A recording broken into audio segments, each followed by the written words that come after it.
தமிழ்நாட்டில் இன்னைக்கு TNPSC group தேர்வுகளில் நடந்த பிரச்சனைகள் மிகப்பெரிய அளவில் வெடிக்கிற வாய்ப்பு இருக்கு.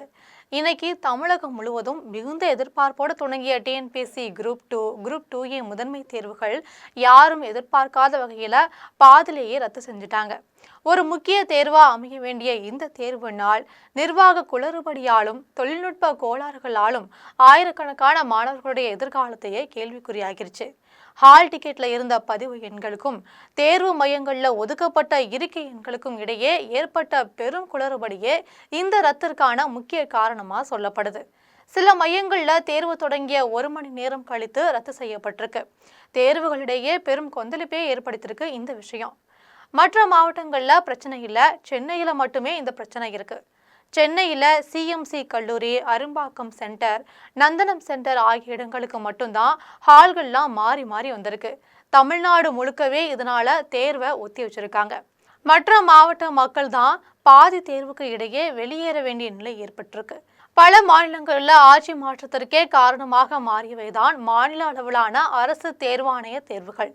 மற்ற மாநிலங்களில் பெரிய தேர்தல் பிரச்சனையாக உருவெடுத்த இந்த விவகாரம் இப்போ தமிழ்நாட்டிலும் சரியா தேர்தல் நேரத்துல நடந்திருக்கு. இந்திய மாநில அரசியல்ல ஆட்சி மாற்றத்தை தீர்மானிக்கும் சக்தியா இன்னைக்கு பொதுப்பணித்துறை தேர்வாணையங்கள் உருவெடுத்திருக்கு.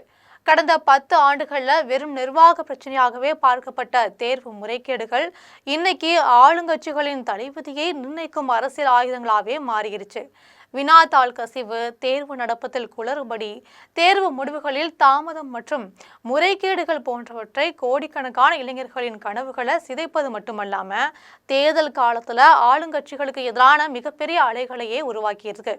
தெலுங்கானா மாநிலத்தின் சமீபத்திய ஆட்சி மாற்றம் இதற்கு ஒரு மிக சிறந்த உதாரணம்னே சொல்லலாம். பாரத் ராஷ்டிரிய சமிதி வலுவாக இருந்த அந்த மாநிலத்துல தெலுங்கானா மாநில பொதுப்பணித்துறை தேர்வாணையத்துல ஏற்பட்ட வினாத்தாள் கசிவு ஒட்டுமொத்த அரசியலையுமே புரட்டி போட்டுருச்சு. குரூப் 1 உள்ளிட்ட முக்கிய தேர்வுகளின் வினாத்தாள்கள் கசிந்ததால சுமார் 30 லட்சம் விண்ணப்பதாரர்கள் கடும் அதிர்ச்சிக்கும் ஆத்திரத்திற்குமே உள்ளாயினாங்க. இந்த இளைஞர்களின் கோபத்தை சரியா புரிந்து கொண்ட காங்கிரஸ் கட்சி முறையான வேலைவாய்ப்பு கேலண்டர் மற்றும் ஊழலற்ற தேர்வாணையம் என்ற வாக்குறுதியை முன் வச்சாங்க. இது வேலையில்லாத இளைஞர்களிடையே பெரும் வரவேற்பையை பெற்று இறுதியில PRS அரசின் வீழ்ச்சிக்கு முக்கிய காரணமா அமைஞ்சிச்சு. இதே மாதிரி ஒரு சூழல்ல ராஜஸ்தான் மாநிலத்திலையுமே காண முடியுது. கடந்த 5 ஆண்டுகள்ல சுமார் 12க்கும் மேற்பட்ட வினாத்தாள் கசிவு சம்பவங்களால அந்த மாநிலம் தத்தளிச்சு. ஆசிரியர் தகுதி தேர்வுகள் உள்ளிட்ட பல தேர்வுகள் மீண்டும் ரத்து செய்யப்பட்டுச்சு. ஜெய்ப்பூர் மற்றும் கோட்டா போன்ற நகரங்கள்ல தங்கி படிக்கும் மாணவர்களிடையே பெரும் கொந்தளிப்பையே இது ஏற்படுத்துச்சு. எதிர்கட்சியான பாஜக இந்த விவகாரத்தை தனது தேர்தல் பிரச்சாரத்தின் மைய பொருளாவே மாத்தினாங்க. அரசு எவ்வளவுதான் கடுமையான சட்டங்களை கொண்டு வந்தாலும் மாணவர்களின் மனதில் ஏற்பட்ட நம்பிக்கையற்ற தன்மையே இறுதியில காங்கிரஸ் அரசு ஆட்சியை இழக்க வழிவகுத்துச்சு. மத்திய பிரதேசத்தின் வியாபம் ஊழல், ஹரியானாவின் CET தேர்வு போராட்டங்கள் இரண்டுமே அங்க ஆட்சி மாற்றத்திற்கு காரணமா இருந்துச்சு.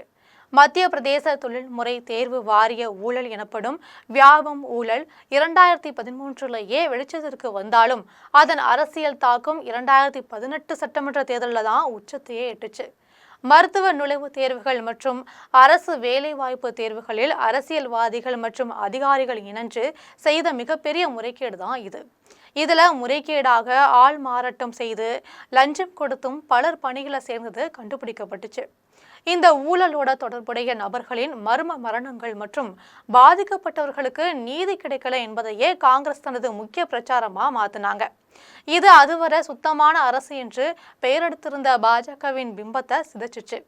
இதன் விளைவாகவே 2018ல காங்கிரஸ் நூலிலையில வெற்றி பெற்று ஆட்சியை பிடிச்சாங்க. 2020ல சில MLAக்கள் கட்சி மாறியதால மறுபடியும் பாஜக ஆட்சிக்கு வந்துச்சு. ஹரியானா பணியாளர் தேர்வு ஆணையம் மற்றும் பொதுப்பணித்துறை தேர்வு ஆணையம் ஆகியவை கடும் விமர்சனத்திற்கு உள்ளானதால அங்கு வேலைவாய்ப்பு என்பது தேர்தலின் மிக முக்கியமான பேசுபொருளாவே மாறுச்சு. பொது தகுதி தேர்வு தொடர்பான குழப்பங்கள், குளறுபடிகள் மற்றும் 30,000க்கும் மேற்பட்ட குரூப் C மற்றும் குரூப் D பணியிடங்களை நிரப்புவதில் ஏற்பட்ட காலதாமதம் இது எல்லாமே இளைஞர்களிடையே கடும் கொந்தளிப்பை ஏற்படுத்துச்சு.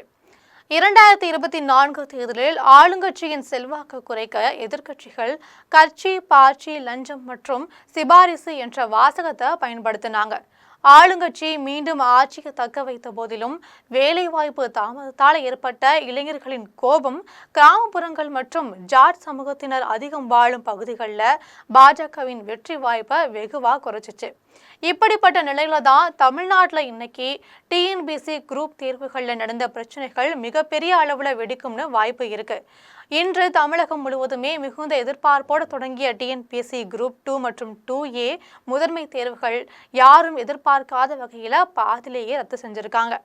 ஊழல் முறைகேடு நடக்கலனாலும் நிர்வாக குளறுபடி நடந்ததால அதை எதிர்க்கட்சிகள் முறையா பயன்படுத்தினா திமுகவிற்கு பிரஷர் தரக்கூடிய சம்பவமாவே மாறிடும். சென்னையில் டிஎன்பிசி குரூப் 2, 2A முதன்மை தேர்வுகள் அரும்பாக்கத்தில் உள்ள தேர்வு மையத்தில் ஹால் டிக்கெட் குளறுபடி ஏற்பட்டது தான் பிரச்சனையின் தொடக்கமாக இருக்கு. தேர்வு எழுத இடம் ஒதுக்கப்படாததால மாணவர்கள் பலருமே அதிர்ச்சி அடைஞ்சாங்க.